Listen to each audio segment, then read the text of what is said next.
कक्षा 10 की आपकी जो प्रश्नावली 9.1 है उसके हम 8वें वाले क्वेश्चन को इसमें सॉल्व करते हैं। इसमें लिखा है कि एक पेडेस्टल के शिखर पर एक 1.6 मीटर ऊंची मूर्ति लगी है। देखो, यानी एक हमारा पेडेस्टल है। पेडेस्टल मतलब एक चबूतरा टाइप का जो होता है उसको पेडेस्टल कह सकते हैं। तो मान लीजिए कि जो चबूतरा है उसकी ऊंचाई कितनी है, 20।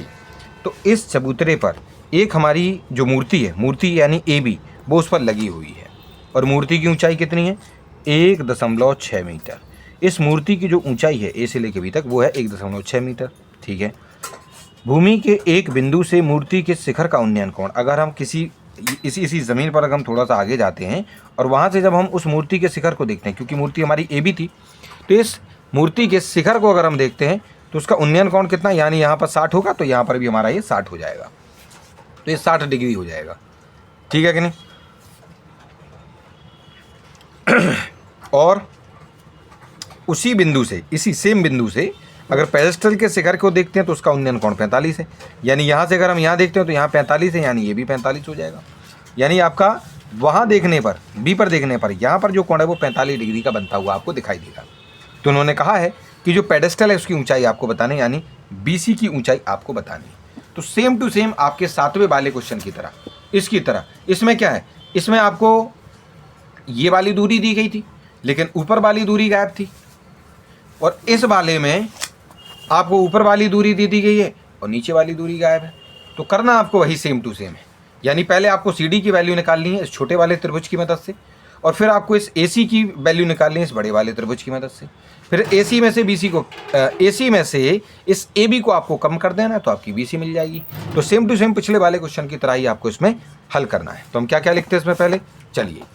तो इसमें मानते हैं कि let BC is pedestal, BC आपका पेडेस्टल है, and AB is 1.6 metre high आपकी स्टैचू। यानी माना BC एक पेडेस्टल है और AB पेडेस्टल के शिखर पर 1.6 मीटर ऊंची मूर्ति है। यानी ये BC पेडेस्टल है, इस पर AB जो आपकी 1.6 मीटर ऊंची आपकी क्या है, मूर्ति है। ठीक है, इसको बता दिया, समझा दिया हमने अपने इस चित्र को। उसके बाद त्रिभुज BCD में, ये जो त्रिभुज BCD है, अब हम इसमें चलेंगे BCD वाले त्रिभुज में। इसमें BC बटे में CD, BC बटे में हम CD लगाएंगे क्योंकि लंब और बटे में हम इसमें क्या करना पड़ेगा आपका, तो इसमें हम क्या करेंगे, लंब और बटे में अपना आधार यहां पर लिख देंगे।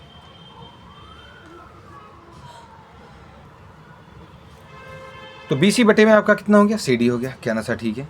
अब देखो इसको tan 45 क्यों लिखना है, क्योंकि इस वाले त्रिभुज में यहाँ पर आपका जो थीटा है वो 45 डिग्री। ठीक है। उसके बाद हम क्या लिखेंगे, BC बटे में CD था, ठीक है, बराबर में tan 45 की वैल्यू हम सभी जानते हैं कि tan 45 की वैल्यू 1 होती है। ठीक है।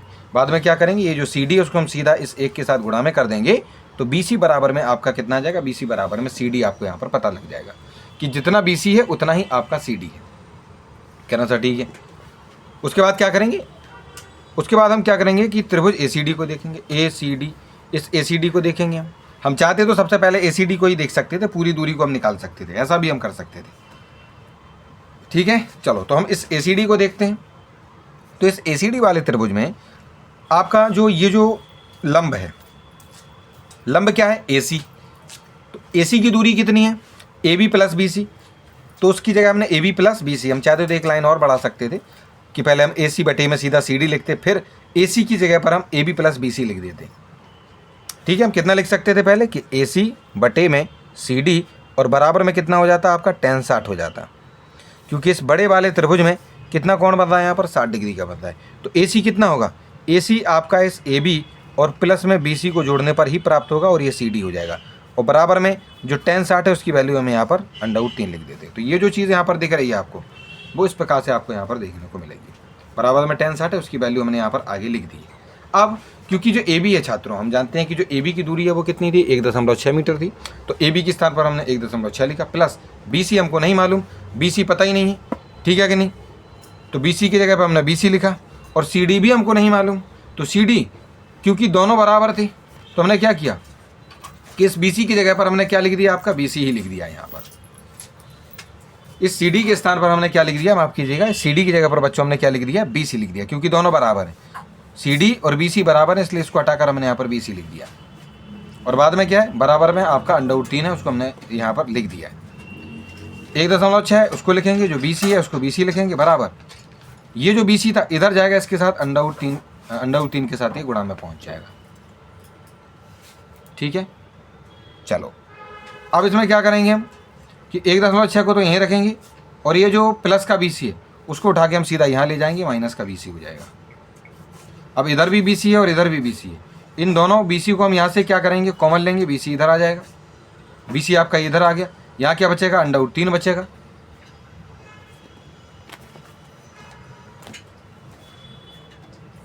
यहाँ पर क्या है, BC अंडर रूट 3 और माइनस में BC है। हम क्या करेंगे, इन दोनों BC को बाहर ले आएंगे और यहाँ क्या बचा रह जाएगा, ब्रैकेट में अंडर रूट 3 और यहाँ पर क्या BC जब चला जाएगा तो केवल -1 बचेगा। तो 1.6 बराबर BC और ब्रैकेट में अंडर रूट 3 -1 आपका यहाँ पर आपका बचा रहेगा। चलिए इसके बाद क्या करेंगे हम, देखो क्या क्या लिखा है, पहले हम यहाँ लिखे लेते हैं, नहीं तो नेक्स्ट वाले पेज में समझ में नहीं आएगा कि क्या लिखा हुआ था। 1.6 बराबर BC अंडर रूट 3 -1। ठीक है,